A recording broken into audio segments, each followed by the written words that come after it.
با عرض سلام خدمت شما دوستان عزیز، یاران و همراهان چنل تیچر فرندز، خیلی خوش اومدین به دومین جلسه از مجموعه آموزشی نرم افزار فتوشاپ ورژن 2024 همراه با هوش مصنوعی و به همراه پروژه‌های کاربردی. خب حالا بچه‌ها توی این قسمت می‌خوایم بریم داخل نرم افزار فتوشاپ ورژن 2024. تو قسمت قبلی که نرم افزار رو نصب کردیم و توی این قسمت می‌خوایم ببینیم که چه پنل‌هایی وجود داره داخل فتوشاپ و اونا رو بررسی کنیم و با هم دیگه بریم جلو تا ببینیم که کار به چه صورت پیش میره. خب برای این کار نرم افزار فتوشاپ ورژن 2024 رو وا می‌کنیم. من قبلا وا کردم. این محیط نرم افزار فتوشاپ ورژن 2024 که وقتی شما وا می‌کنیم با یه همچین صحنه مواجه میشید. حالا بذارید من یه بار دیگه هم ببندم کامل وا کنم که با هم دیگه ببینیم که به چه صورته. خب من میام کلیک می‌کنم روی آیکون نرم افزار ادوب فتوشاپ ورژن 2024، دابل کلیک می‌کنم.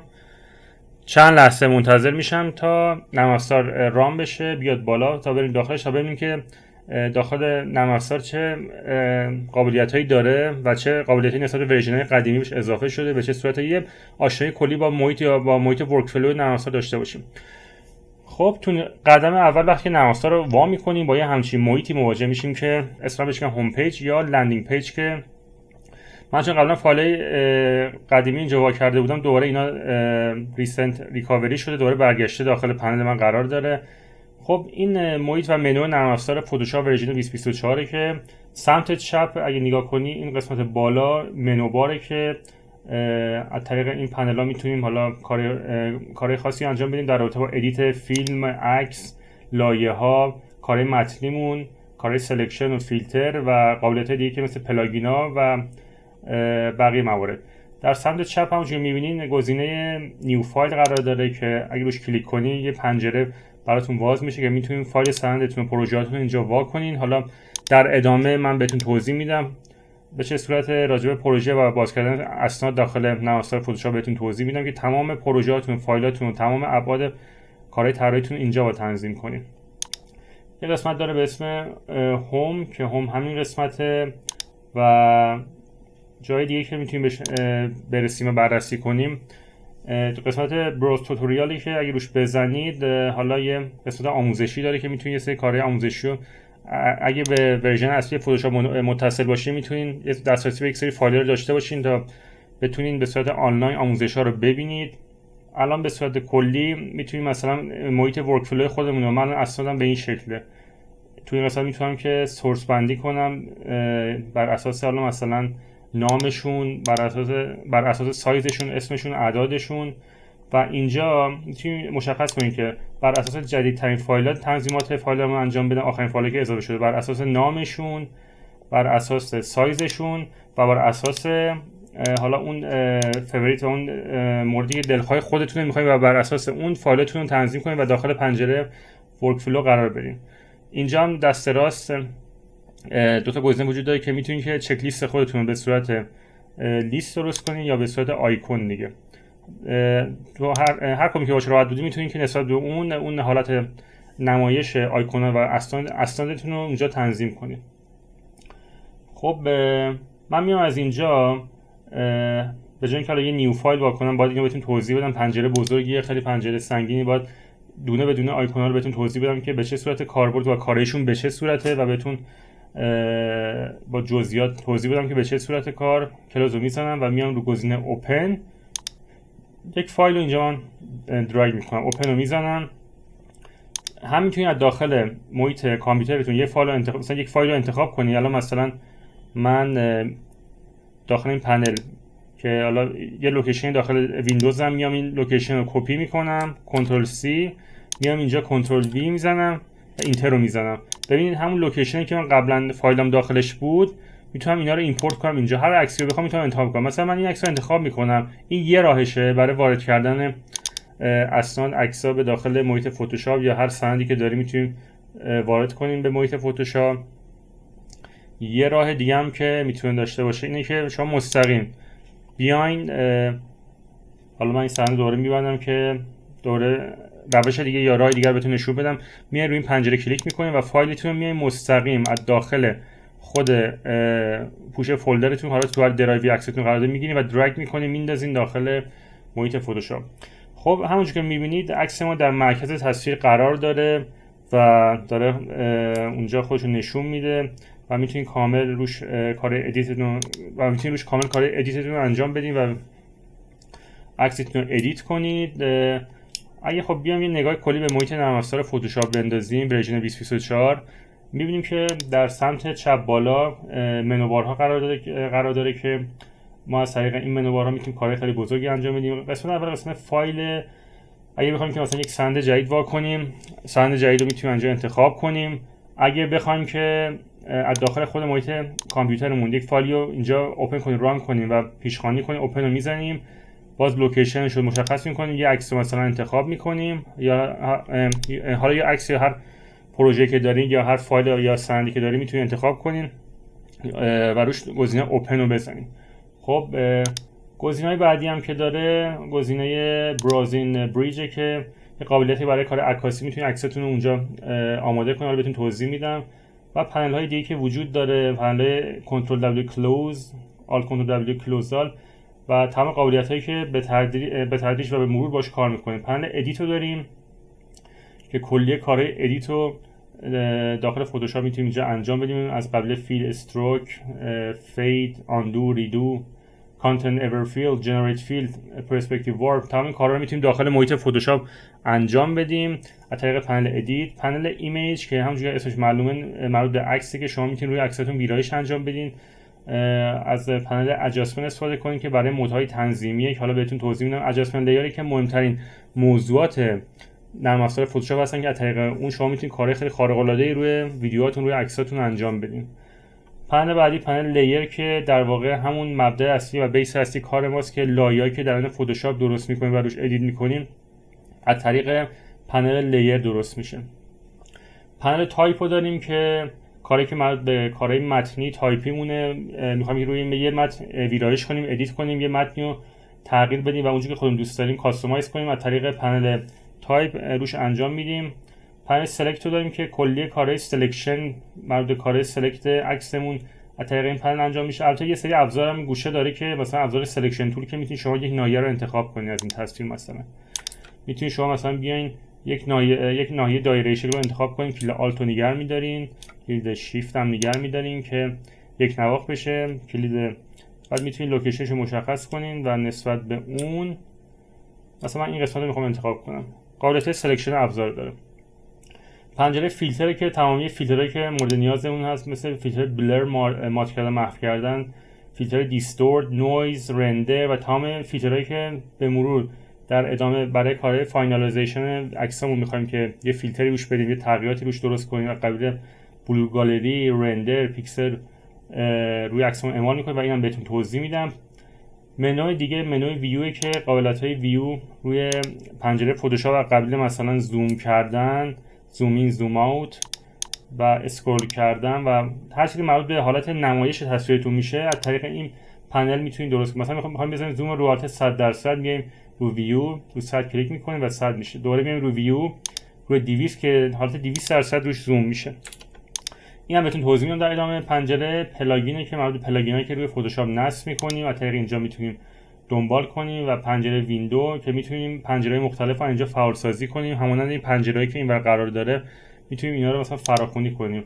مثلا پنجره چنلی که من اینجا روش کلیک کنم، پنجره چنل اینجا میاد بالا. یه پنجرهایی که مثلا دیگه اینجا هنوز فراخوانی نشده و روش قرار نداره، مثلا پنجره سواتچز، الان روش میخوام کلیک کنم و ببینم که جاش کجاست داخل این نرم افزار فتوشاپ. من روش کلیک میکنم، این بالا نگاه کنید، دست راست در کنار پنجره کالر و گریدینت و پترن اینجا قرار داره.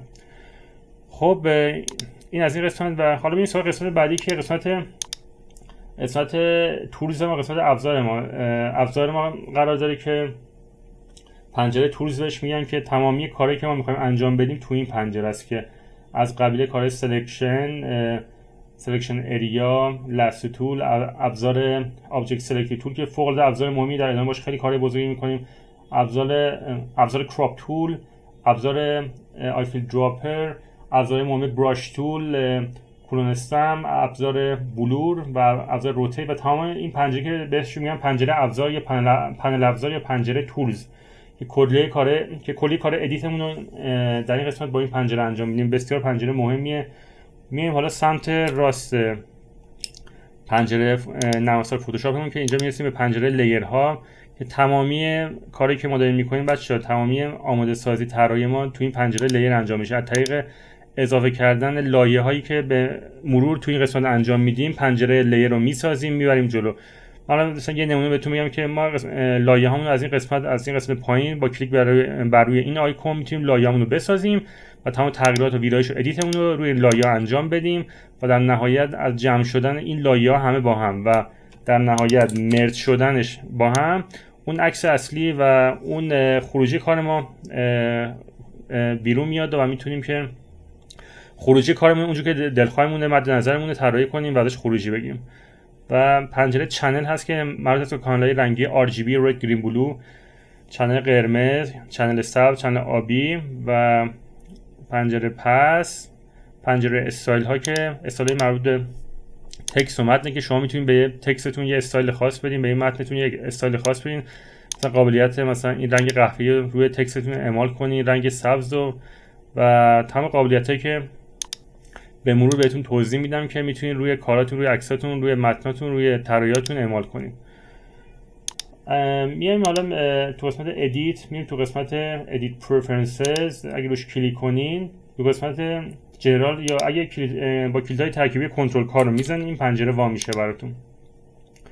خب اینجا پنجره پرفرنسز فتوشاپ که تمام تنظیمات، تغییرات، تمام یکسانسازی و هماهنگسازی رابط کاربری فتوشاپ با سیستمتون اینجا تنظیم میکنه. پنجره اول خب پنجره جنرالی که تمام تغییرات لازم رو اینجا انجام میدین در رابطه با حالا یک سری آیکون، یک سری مواردی که نیاز به ادیت داره اینجا انجام میدین. قسمت اینترفیسه که شما میتونین محیط نرم افزار فتوشاپ خودتون رو مشخص کنین. اگه میخواین که رنگ محیط نرم افزار فتوشاپ خودتون رو تغییر بدین، اینجا روی این گزینه کلیک کنید، گزینه کالر تم، میتونید رنگش رو روشن کنید، روشن‌تر و سفید. حالا هر تمی که مد نظرتون، من خودم چون با تم مشکی کار میکنم بیشتر تم مشکی مد نظرمه و باش راحت‌تر و چشم عادت داره به این گزینه و خیلی گزینه خوبیه و چشم به مرور باش عادت پیدا میکنه و باش مچ میشه و هماهنگ میشه. یه قسمت داره به اسم هایلایت کالر. اگه اینجا نگاه کنین رو حالت دیفالت و رو حالت بلو. اگه رو دیفالت باشه، اگه اینجا نگاه کنین روی این لایه نگاه کنین یه بک‌گراند حالت سلکشن، یک سلکشنی داره، میبینین که حالت توسیه. ولی خب اگه من بیام داخل پنجره اینترفیس، اگه دیفالت رو بزنم رو بلو، بعد همین میبینیم که رنگش بلو میشه. شاید یه سری با پس زمینه بلو برای انتخاب لایه‌ها راحت‌ترن، یه سری با پس زمینه مثلا شیشه‌ای و شفاف. من خودم با همین پس زمینه شیشه‌ای و شفاف راحتم که اینا میشه انتخاب میکنم. و پنجره اینترفیسی که تغییرات مربوط به ظاهر نرم افزار فتوشاپتون اینجا میتونید تنظیم کنیم. پنجره ورک اسپیس که تغییراتی که داخل پنجره هوم لندینگ پیج داخل میتونید تنظیمات رو انجام بدین. و قسمت ورودی فتوشاپتون، وقتی فتوشاپتون رو باز میکنین با یک پنجره مواجه میشین، میتونید مشخص کنین که اون پنجره مثلا میتونید مشخص کنین وقتی که پنجره رو وا میکنین، مثلا تو قسمت هوم اگه میخواین که مثلا این پنجره باشه براتون یا میخواین نه، مثلا وقتی شما یک سند و یک فایل رو وا میکنید میخواین که مستقیم بره داخل فایلتون یا نه میخواین قبلش این پنجره رو براتون پیشنمایش بده تا بدونین فایل‌های گذشتهتون یا فایل پریویو شما چه فایلایی بوده. از طریق این پنل میتونید اقدام کنید. من دارم کلیک کنترل ها رو میزنم. پنجره بعدی مثلا پنجره تولز، اینجا گزینه داره به اسم شو ریچ تول تیپس که گزینه حالا جالبی که بهتون توضیح میدم که در رابطه با هر کدوم از این که در رابطه با آیکون و ابزارهایی که در سمت چپ قرار داره که توضیح خیلی مختصری در رابطه با اونا بهتون میده. یه گزینه داریم به اسم زوم ویل اسکرول ویل. این همیشه فعال کنید، اگه فعال باشه خیلی براتون بهتره. در واقع با کلید اسکرول روی موس میتونید که زوم این یا زوم اوت کنین. وقتی که شما این گزینه رو اینجا فعال میکنید، گزینه زوم وید اسکرول ویل، این گزینه فعال کنید تا بتونید که به جای اینکه دکمه زد رو نگه دارین که باش زوم کنید، با این گزینه راحت میتونید روی قسمت‌های مختلف سندتون هر کجا که میخواین روش زوم کنید و ناحیه مورد نظرتون انتخاب کنید. که این قابلیت خیلی قابلیت جالبیه که محیط فتوشاپ قرار داره. مثلا هم قابلیتی که بهتون گفتم، کلیک کنترل کار دوباره میزنید، کلیک شورتکات پرفرنسز. اینجا همین قابلیتی که بهتون گفتم که تو قسمت تولز وجود داره، شو ریچ تول تیپس. اگه مثلا رو هر کدوم از این ابزارها دست چپ بیاین، میاد بهتون توضیح میده که آقا این ابزار برای چی. مثلا ابزار موو تول با کلید وی که میتونید آبجکت خودتون انتخاب کنین ابزار رکتانگل مارکی تول که قابلیت سلکشن داره، هر ناحیه رو بخواید میتونید انتخاب کنید، بهتون داره توضیح میده. اگه هم بخواید روش میتونید کلیک کنین یا ویدیوشو براتون به نمایش بذاره. حالا اینجا بهتون توضیح میده که به چه صورته. The marquee tools are used specifically to create rectangular or elliptical selections on your image. They're one of the many ways to create selections in Photoshop. To use the marquee tools, simply select them from the ابزار toolbar. مارکی تول ابزاری که برای سلکشن کردن ناحیه‌های مختلف به صورت رکتانگل مارکی تول، یعنی به صورت مربع مستطیلی براتون انتخاب میکنه که با نگه داشتن موس روی هر کدوم از این گوشه‌ها قابلیت‌های اون رو بهتون نشون میده. ابزار آبجکت سلکشن تول که خیلی ابزار جدیدیه، خیلی نوعیه برای اینکه شما بخواید یک آبجکت داخل صحنه رو انتخاب کنید. نیازی نیست که مثل قدیم حالت سنتی خودش برین اون آبجکت رو دوربری کنین یا سلکت کنین. مستقیم از طریق این ابزار با کلیک روی اون میتونین که اون مثلا اون شخص رو از بک‌گراند خودش، اگه مثلا توی محیطی توی فضای سبزی وایساده، از بک‌گراند خودش به صورت کامل جدا کنین. این فیلم رو با هم دیگه ببینیم، نمونه این فیلم رو با هم ببینیم که داره یه توضیح مختصری راجع به این ابزار میده که دیگه انتخاب سوژه بک‌گراند یا جدا کردن سوژه بک‌گراند خیلی راحت شده. با هم دیگه می‌بینیم فیلمو. The object selection tool is incredibly useful for working on objects that have complex or irregular edges. It automatically detects objects that can be selected, saving you a lot of time compared to manual selection methods. ابزار خفنی بود.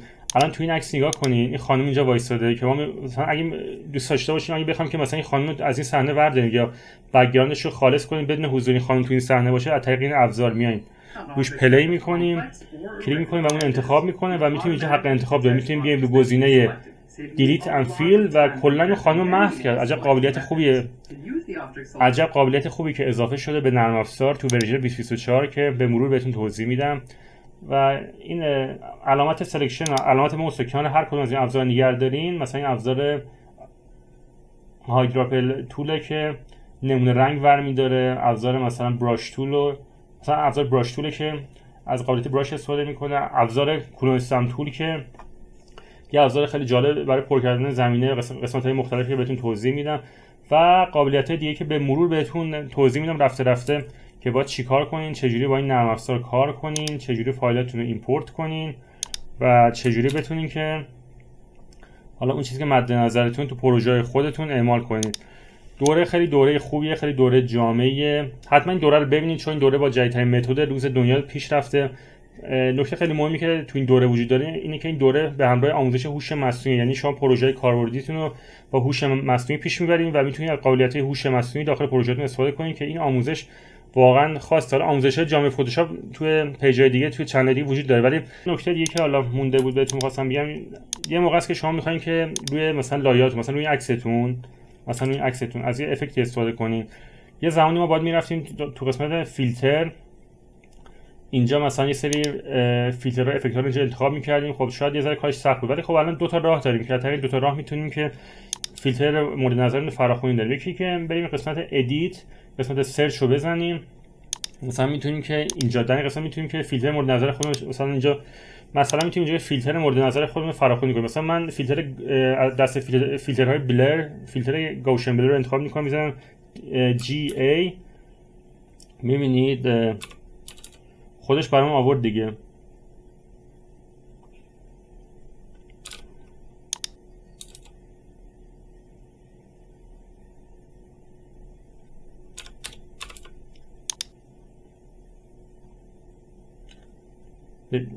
اگه خب به عنوان مثال مثلا بدم تایپ کنم بلور، ببینید که میاره اینجا گاوشن بلر میاد برام فیلتر اینجا فراخوانی میکنه. دیگه نیازی نیست من مستقیم دوره برم تو پنل فیلتر اونجا انتخابش کنم، از همینجا مستقیم وقتی روش کلیک کنم به صورت خودکار انتخاب میشه و میتونم پنل رو حالا میزان بلوری صحنه رو به هر درصدی که میخوام ببینید صحنه داره تار میشه انتخاب کنم. یا یک کلید شورتکاتی داره که طریق کلید شورتکات معروف کنترل F رو میزنیم و دوره همین پنل میاد.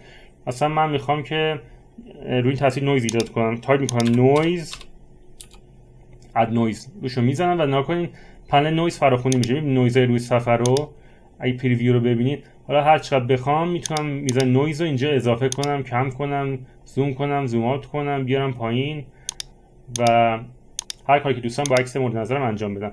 پس این قابلیت خیلی قابلیت خوبی به جای اینکه مستقیم برید از پنل فیلتر از همینجا به صورت کشوی داشبورد شاخه به شاخه انتخاب کنید و براتون زمان بر باشه، مستقیم میتونید با کلید کنترل F فیلتر یا افکت مورد نظر خودتون رو اینجا فراخوانی کنید و اعمال کنید. خب دوستان عزیز، خیلی ممنون که تا اینجا من همراه بودیم با دومین قسمت از مجموعه آموزشی جامع فتوشاپ 2024 مقدماتی تا پیشرفته. امیدوارم که از این قسمت لذت برده باشین. قسمت سوم به زودی آماده میشه و خدمتتون ارائه میشه و بچه‌ها ویدیو رو دنبال کنین، مورد به مورد تا آخر نگاه کنین، نکته به نکته نگاه کنین. سوالی، نظری، چیزی بود داخل کامنت ها برام کامنت بذارین، ویدیو رو لایک کنین. خیلی ممنون از همراهیتون. به زودی میبینمتون در ویدیوهای بعدی قسمت سوم دوره جامع آموزش فتوشاپ و ازتون میخوام که با لایک، سابسکرایب، کامنت از چنل خودتون حمایت کنین، چون قراره اینجا خیلی اتفاقات بزرگ در ابعاد خیلی بزرگی رقم بخوره و شما بتونید که از این پیج، از این چنل درآمدهای چند ده میلیونی استخراج کنین. واقعا دور از انتظار نیست، فقط کافی که با همراه باشین، آموزش‌ها رو دنبال کنین تا به اون نتیجه مطلوبی که میخواین برسین. به امید دیدار شما خیلی ممنون که تا این لحظه با همراه بودین. تا درود دیگر، بدرود، خدا نگهدار.